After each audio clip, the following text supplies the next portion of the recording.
कैसे कैसे चलना है भाई बताओ आप। बात बुढ़वा कहाँ कहते हो।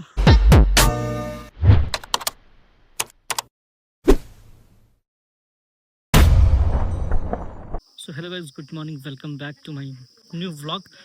और आप देख पा रहे होंगे मेरे पीछे बड़े बड़े पहाड़। और बता दूं आपको कि मैं बहुत जल्दी जल्दी में गांव आया था कल, तो व्लॉग नहीं बना पाया आने का, लेकिन मैं यहाँ पहुँच चुका हूँ। और सुबह की किरण देखिए, देख रहे हैं आप, धूप चमक रही है बढ़िया वाली। तो सुबह की धूप, मस्त गांव का मौसम है। और सुबह सुबह देख रहे हो लोग खेतों में लगे हुए हैं। और जिसकी वजह से मैं यहाँ पहुँचा हूँ, ये वहाँ से घाम तापू योजना का आनंद ले रहे हैं। बुआ जी चली गई है पानी लेने के लिए, तो यहाँ पानी के लिए थोड़ा सा दूर जाना पड़ता है। और अमूमन पहाड़ों में जो है पानी की हमेशा से दिक्कत रही है। और तो जहाँ भी देखोगे आप, सब लोग सुबह की पहली किरण से ही काम करना शुरू कर लेते हैं। कोई कुछ कोई कुछ कोई कुछ। और हाँ जी, क्या हो गया?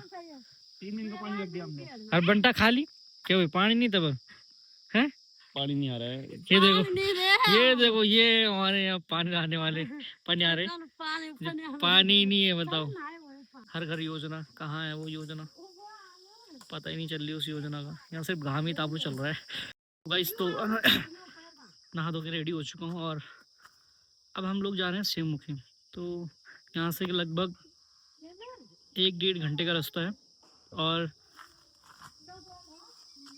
गांव का खूबसूरत मौसम है, हल्की हल्की धूप है, हल्की हल्की ठंडी हवाएं चल रही है, जो महसूस मैं कर पा रहा हूँ। तो गाइस तो गांव में बहुत सारे के काम चल रहे हैं जो मतलब खेती बाड़ी से रिलेटेड है। जैसे यहाँ पर ये घास है, इन्होंने मतलब धान था, धान को मतलब हाथों से ही मड़ाई करके उसके बाद इसके पोले बना देते हैं ऐसे ये करके, और इनको ऐसे यहाँ टांग देते हैं।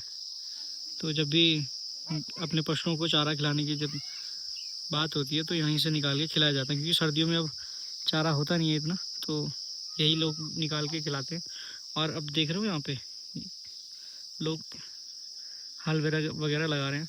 तो पहाड़ों में कुछ देख, ऊपर ये वाले उसमें भी दिख रहा होगा आपको, इधर भी दिख रहा होगा। तो आजकल खेतों में बहुत ज़ोरों से काम चल रहा है। कल मुझे अभी शिवमुखी में जाना है, तो उसके लिए हम लोग तैयार हो चुके हैं। और बुआ जी और विजय और सिमरन लोग सब भी तैयार हो चुके हैं, अब चल रहे हैं यहाँ से। तो हम घर से निकल चुके हैं। विजय सबसे आगे है, फिर बुआ जी हैं, फिर सिमरन है और फिर मैं हूँ। तो इस तरीके से कुछ गांव का नज़ारा है। हमारे गांव का बहादुर है, ये सारा बोझ यही छोड़ उठाता है और ये रोज यही गाना गाता है, सारी दुनिया का बोझ हम उठाते हैं। कैसा लगा मेरा मजाक? यहाँ से जो ऊपर ही दिख रहे हो, यहाँ गाड़ी खड़ी है और यहाँ से जाना है। और इस रास्ते से पीछे से हम आ चुके हैं। और सांस बहुत फूलती है भाई पहाड़ों में, क्योंकि हम लोगों को आदत तो है नहीं। तो विजय भाई को अब आराम मिल चुका है, गाड़ी में पीछे रख लिया इसने, अब इसने चैन की सांस ली है। और तो चलते हैं।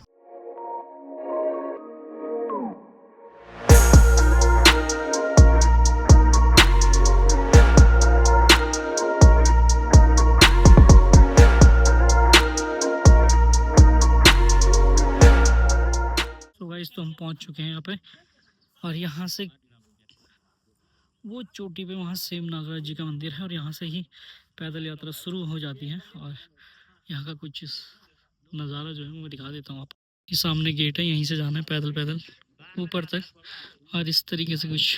और इसी ग्राउंड में यहाँ पे सेम नागराज जी का मेला लगता है।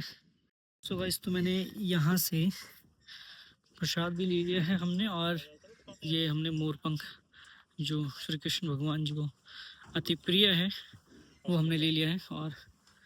और बुआ जी लोग उधर जा रखे हैं, वहाँ से कुछ और प्रसाद ले रहे हैं।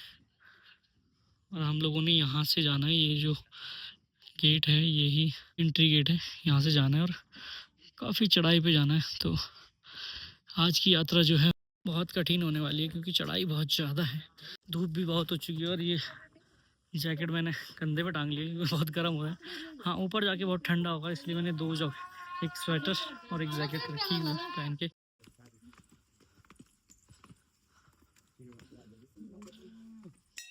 कठिन सफर होने वाला है।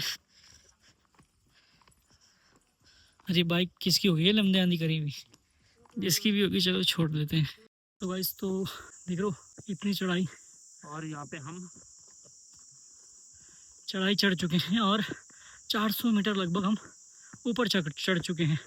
बाकी विजय भाई बताएंगे क्योंकि ये फौज में भी रह चुके हैं, तो इन्हीं की गाइडिंग से हम चल रहे हैं। तो कैसे कैसे चलना है भाई बताओ आप।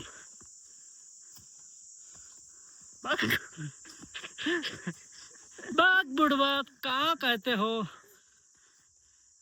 मजाक कर रहा था मैं, तो इसको मैं ही गाइड्स कर रहा हूँ।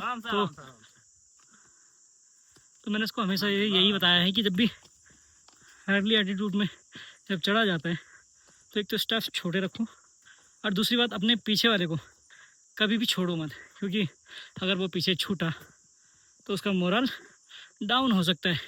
जैसे ये हम लोगों को पीछे छोड़ रहे हैं, देख लो आगे जा चुके हैं बुआ जी और बुआ जी की बुआरी, और हम दोनों को पीछे छोड़े, लेकिन हमारा मोरल डाउन होने वाला नहीं है। हमारा मोरल हमेशा हाई रहता है हाई एक्चुअली ना। तो क्योंकि देखो क्या होता है कि हमेशा आगे जाने वाला महान ही रहता है, जो पूरी टीम को पीछे से लीड साथ में करता लेके है। आ रहा है ना। हाँ वो भी बढ़िया आदमी होता है ये असली। एक मैं आपको एक चीज़ बताना चाहता हूँ अभी, हम्म, जो एक असली लीडर होता है वो हमेशा कभी आगे नहीं चलता है। पीछे ही लीड असली करता है। लीडर हमेशा पीछे से अपनी टीम को ध्यान रखते हुए चलता है कि मेरी टीम का कोई बंदा पीछे ना छूट जाए, है ना। यस कि मेरी टीम का बंदा कोई पीछे ना छूट जाए, किसी को कोई इंजरी ना हो जाए, क्योंकि ऐसे टाइम पे अक्सर पैर में मोच आना, क्रैम्प्स पड़ना, ये सब आम बीमारियां होती रहती है आप लोगों को। आप लोग भी अगर कभी आओ इस साइड तो कोशिश करना कि अपना प्रिकॉशन और फर्स्ट एड किट साथ में लेके आएँ।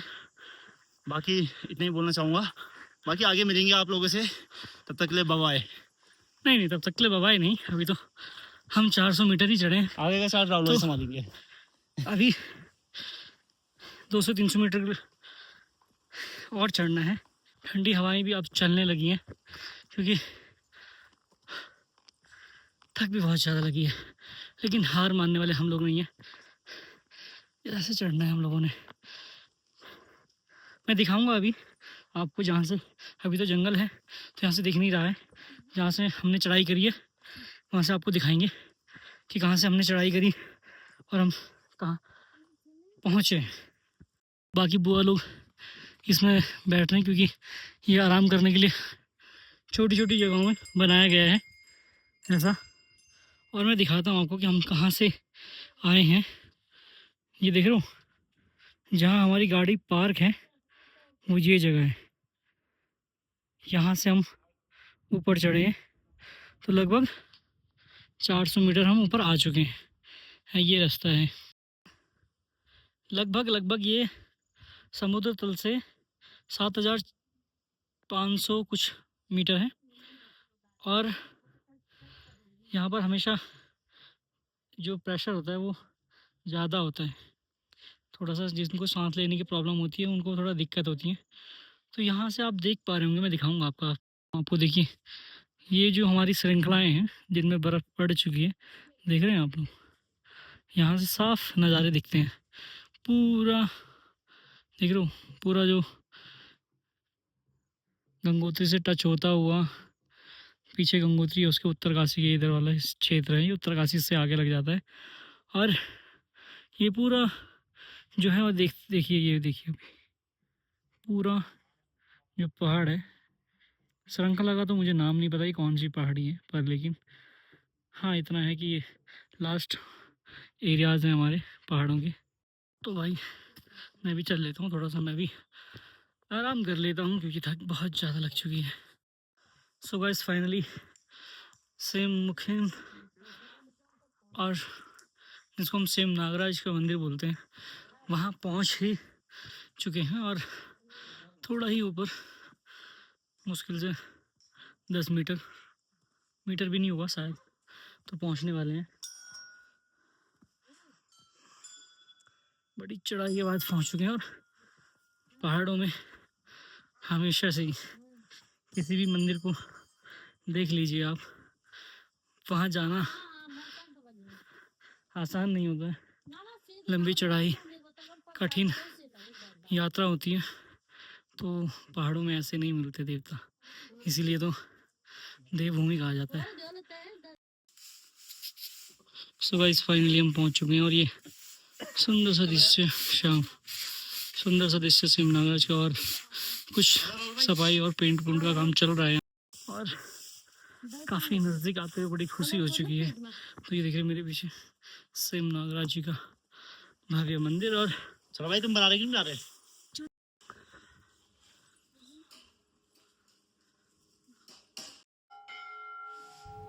और अब हम गर्भगृह में पहुंच चुके हैं और गर्भगृह में हम लोगों ने शिला रूप में श्री भगवान नारायण के दर्शन किए और पंडित जी से प्रसाद और आशीर्वाद लिया। यहाँ पर जो है सिमनागराज शिला रूप में विराजमान है और यहाँ की कुछ जो कहानियाँ हैं वो शायद यहाँ लिखी होंगी। और यहाँ से देख रहे हो सारे जो पहाड़ हैं वो टॉप में दिखाई दे रहे हैं। तो ये यहाँ हमारे यहाँ का जो सबसे ऊंचा जो स्थान है वो यही है। और यहीं से देख रहे हो आप पूरी पहाड़ियाँ दिख रही हैं सारी, सामने पे दिखती है कि ऐसा लगता है कि सामने ही होंगी ये सब।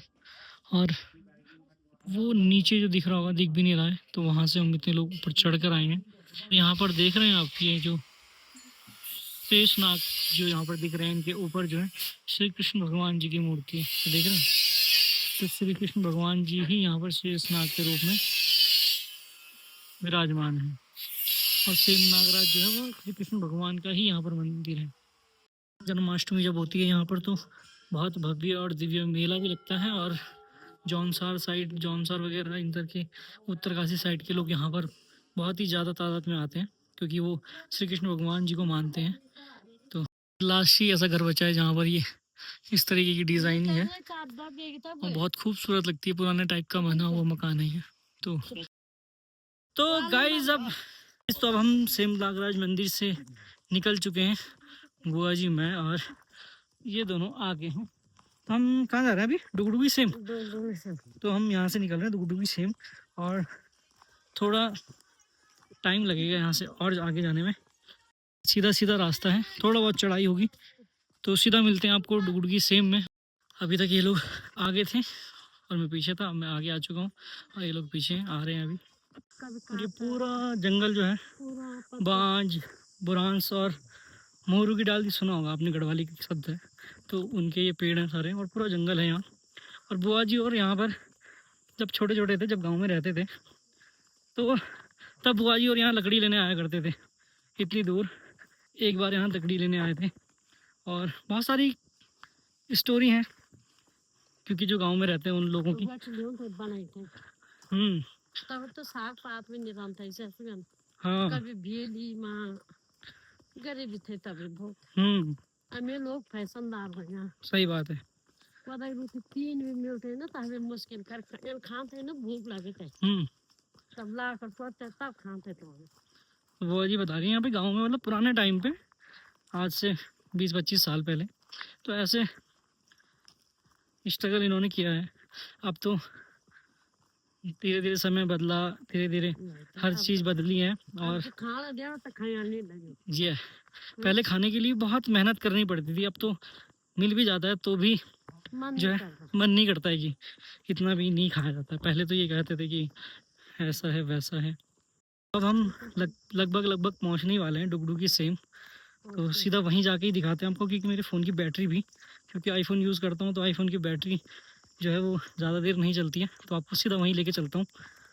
प्रकृति का कितना आनंद है यहाँ पर, बहुत ही सुंदर, बिल्कुल प्लेन। और ये सामने पे आपको दिख जाएगा डुगडुगी सेम। तो सेम नागराज और डुगडुगी सेम यहाँ पर है, थोड़ा ही दूर है, आप लोग आ सकते हैं। तो फाइनली हम पहुँच चुके हैं डुगडुगी सेम और मैं दिखाता हूँ आपको और दर्शन कराता हूँ आपको डुगडुगी सेम के। तो ये है वो डुगडुगी सेम। तो दोस्तों अभी हम पहुँच चुके हैं डुगडुगी सेम। डुगडुगी सेम है तो उत्तर द्वारिका धाम भगवान यहाँ की मान्यताओं के बारे में हम पंडित जी से पूछ लेते हैं। ये पंडित जी हैं। पंडित जी एक बार डुगडुगी सेम के बारे में थोड़ा सा हम आपसे बताना और अपने ब्लॉग के माध्यम से सभी लोगों को बताना चाहते हैं, तो आप कुछ बताइए।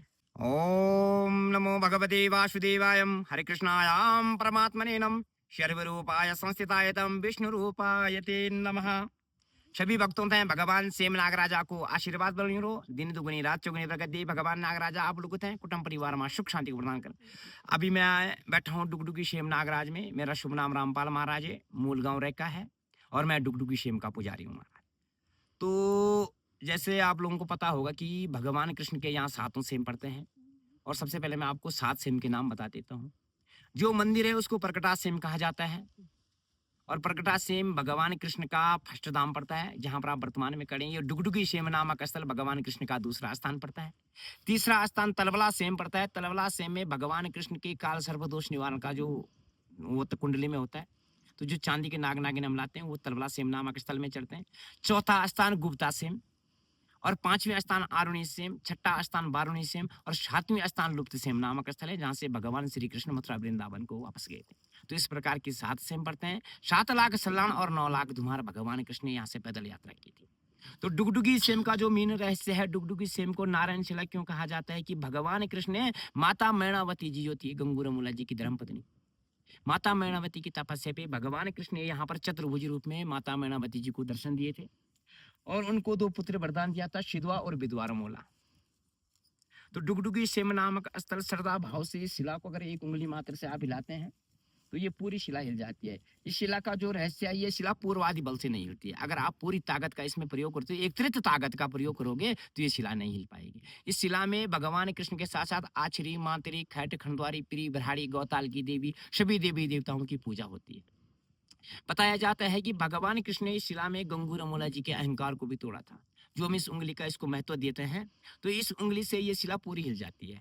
पूर्वादि बल के कारण भी अगर आपको देखना चाहते हैं तो मैं दिखा सकता हूँ कि पूर्वादि बल से ये शिला नहीं हिल पाएगी। एकत्रित बल जिसको हम कहते हैं पलटने वाला बल, तो एकत्रित बल से ये शिला नहीं हिलती है। ये शिला 1 उंगली मात्र से हिलाई जाती है।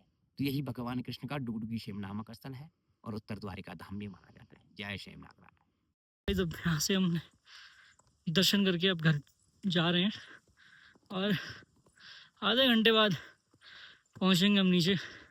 बाकी यहाँ का सफ़र तो मैंने आपको दिखाई दिया है, तो मिलते हैं आपको नीचे तलवला सेम।